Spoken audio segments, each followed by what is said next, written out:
a zona da mata, né? Que é o que se estende ao longo do litoral nordestino. Ele vai do Rio Grande do Norte ao sul da Bahia. É a região de maior povoamento. Opa, uma característica aí. É a região de maior povoamento. Lembra de uma imagem que eu mostrei sobre as atividades econômicas? Que a cana-de-açúcar estava se concentrada muito no litoral? Até mesmo as indústrias. Na atualidade, as indústrias se concentram muito no litoral. Por que será? Por conta dos portos. Quanto mais próximo ao cliente, melhor para a empresa. Ok? Então, essa é uma das características da zona da mata. Comportam as capitais, né, como Recife, Maceió, Salvador, João Pessoa e etc. Vamos lá. No Agreste é onde se pratica a policultura comercial em pequenas propriedades, principalmente algodão, frutas e sisal. Não esqueçam disso. Uma outra característica do Agreste é que ela é a transição entre a zona da mata e o sertão. Já o sertão nordestino, ele é a mais extensa. Observe, ela é a mais extensa. Sendo a mais extensa, possui um clima tropical semiárido e vegetação xerófila, característica da caatinga. Aí vocês podem pesquisar na internet uma paisagem da caatinga que vocês encontrarão em abundância. E a atividade predominante é a pecuária bovina ultra extensiva. Lembram daquela imagem que a pecuária ela se concentrava no interior?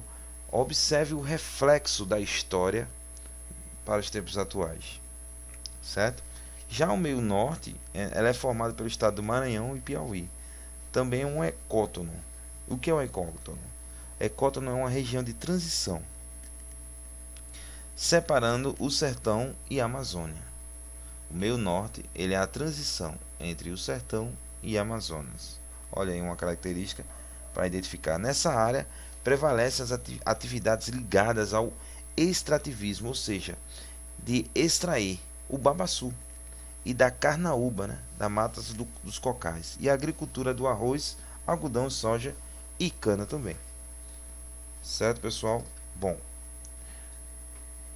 das regiões complexas são três, né, que é a Amazônia, Nordeste e Centro-Sul. A gente viu isso no mapa anterior. Só que sobre a Nordeste, nós temos a sub-região. É o que eu vou cobrar em prova. Ok? Vamos dar continuidade. Então, os quatro Brasis. Assunto que está na página 12 do livro de vocês. Notaram que nesse mapa vocês não conseguem nem identificar, consegue identificar, claro, né? Usando a dedução, nós temos aqui o Sudeste e aqui o Sul, mas só que eles não aparecem. Essa região é chamada de concentrada, ok? E é só aqui que eu quero dar uma salientada para vocês sobre a região concentrada. É o que envolve a região Sul e a região Sudeste, onde ocorre o maior desenvolvimento técnico e científico e, consequentemente, maior prosperidade econômica. Se eu perguntar para vocês qual é o estado mais populoso, São Paulo. Por quê? Por conta da industrialização. Se tem industrialização, é claro que eu terei um desenvolvimento econômico gritante. Se eu tenho um desenvolvimento econômico, eu vou investir em tecnologia. Eu não, as indústrias. Então, essas indústrias vão crescendo paulatinamente e essa região do Brasil acaba tendo essa característica de desenvolvimento técnico-científico. Tá dando para entender aí, né? Aqueles que tiverem dúvida ou queiram fazer alguma pergunta, podem fazer nos comentários. Bom, gente, América do Sul é visível. Se eu perguntar na prova qual é o país de maior extensão territorial da América do Sul, Brasil. Uma outra característica, que o Brasil faz fronteira com 9 países: Uruguai, Argentina, Paraguai, Bolívia, Peru, Colômbia, Venezuela, Guiana, Suriname e Guiana Francesa. E isso nos acarreta problemas. Problemas com tráfico, problemas de transição de pessoas. É muito complicado. O governo brasileiro tem uma fiscalização rigorosa nas fronteiras do Brasil.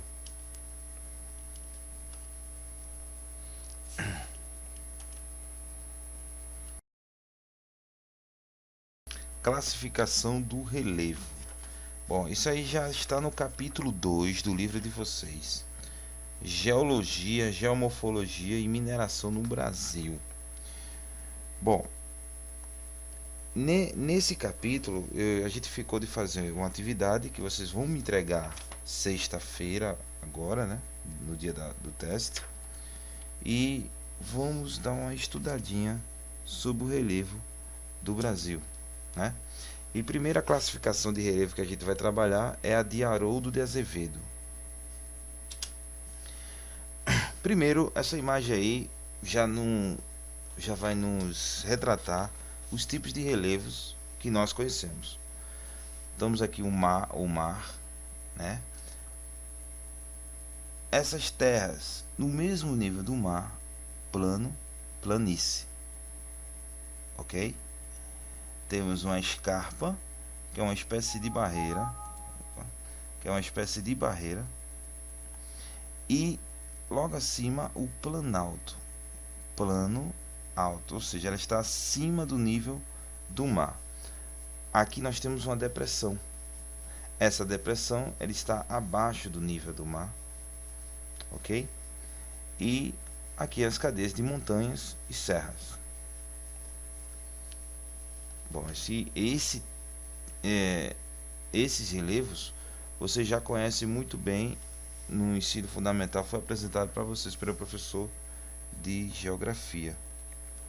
O problema ao estudar esse assunto é que existe mais de um critério no estudo dessas formas e, consequentemente, também existe mais de uma maneira de classificá-las. Tem geógrafos que dizem que existe planícies que, estando abaixo de 200 metros acima do nível do mar, é considerado planície. Já outros, a partir do momento, pode subir até mesmo 1 metro acima do nível do mar, eles chamam de planalto. Ciências humanas, a gente vai se embasando de acordo com alguns autores e o autor. Eu mesmo gosto do geógrafo Milton Santos.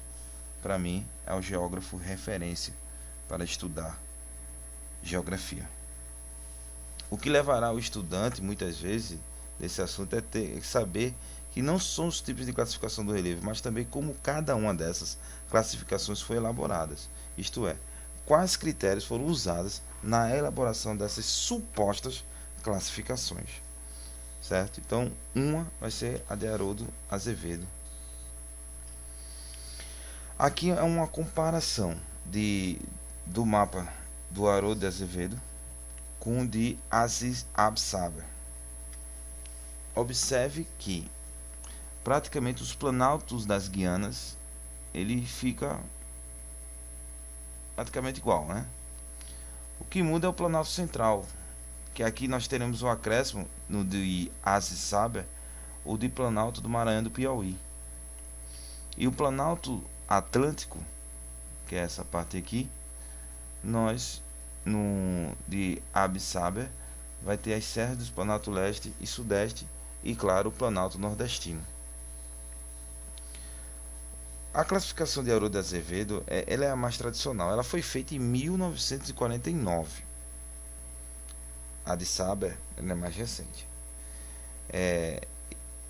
Está um pouco desatualizada, claro, mas mesmo assim ela continua sendo, ela é usada em 3 fatores. Primeiro, devido à preocupação com o tratamento coerente às unidades do relevo, dando mais valor à terminologia e geomorfológica.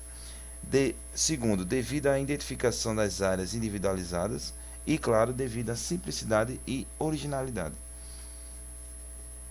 A de Saber nós veremos mais uma coisa criteriosa. Ele começa a empregar critérios como dentro do processo geomorfológico, né? A morfologia, ou seja, a forma do relevo, isso é predominante. Existem planaltos e planaltos. Existem planaltos planos e planaltos com aquelas ondulações que deveriam não, ela é classificada de uma outra forma. A Absaber, ele considera essas deformações. Então, ele considera a erosão e a sedimentação associadas ao nível de altimétrico, ou seja, da altitude, atuando em cada região. Existem altitudes que tem que ser considerado e Absaber considerou isso. As planícies são superfícies mais ou menos planas, né? Existe um outro geógrafo, existiu, né? Ele agora não vive mais, que é o Jurandis Chances. Ele praticamente atualizou em cima, ele atualizou o mapa em cima de Absaber. Esse geógrafo, ele também não reza no livro de vocês. Então achei muito importante falar sobre ele, que ele é mais atual, ele é da década de 80. E Jurandis Sanches, ele complementou a obra. Não, agora que eu estou vendo aqui, não, o Jurandis Sanches, ele tá assim no livro de vocês, desculpa. Tá assim, eu que não tinha percebido, mas Jurandis Sanches está, e vocês podem encontrar o mapa dele na página 25. OK? Já aí ele começou a utilizar a questão da tecnologia, dos radares, né? Considerou os fatores agrícolas, né? A ocupação. Com esse trabalho de Jurandis, ficou fácil para as políticas públicas investirem mais em ocupações, em explorações de recursos naturais, de preservação do meio ambiente, certo? Agora, o que é que vocês precisam entender é essa diferença entre Haroldo de Azevedo e Absaber. Por quê? Porque é o que eu vou cobrar na prova. Em poucas palavras, o de Absaber, ele é mais minucioso, ela é mais detalhada. Ou seja, a subdivisão é mais presente no de Absaber em comparação de Haroldo de Azevedo. OK? Leiam mais sobre esses dois mapas, procurem outras fontes, que eu tenho certeza que vocês vão detonar. Mas aí tem um textozinho que eu trouxe para vocês. Absaber, em seu trabalho sobre a classificação do relevo brasileiro, levou em consideração estudos sobre o relevo apenas a atuação conjunta dos agentes internos e externos que atuam sobre a gênese do modelado da superfície terrestre, ou seja, os elementos da natureza. Quais são os elementos da natureza? O clima, o solo, a hidrografia, a vegetação e etc. Principalmente da ação do clima nos diferentes tipos de rochas, juntamente com a influência interna representada pelo tectonismo. Não confunda tectonismo com aqueles fenômenos tectônicos, claro, tem a ver com a movimentação da nossa crosta, mas pelo amor de Deus, não confunda isso como se houvesse terremoto no Brasil. Aí eu trouxe uma definição para vocês não criarem confusão. Tectonismo é o diastrofismo ou ainda uma tectônica, é um termo geral relativo a todos os movimentos da crosta. A todo movimento da crosta. Não necessariamente quando se fala de movimento da crosta terrestre, a gente está falando de terremoto. São movimentos que acontecem constantemente. Lembre-se que a nossa crosta ela boia em cima de uma lava, OK? E essas movimentações ela acontecem constantemente, só que é imperceptível para nós. Então, naqueles que inclui-se a formação das bacias oceânicas, continentes, planaltos e cordilheiras.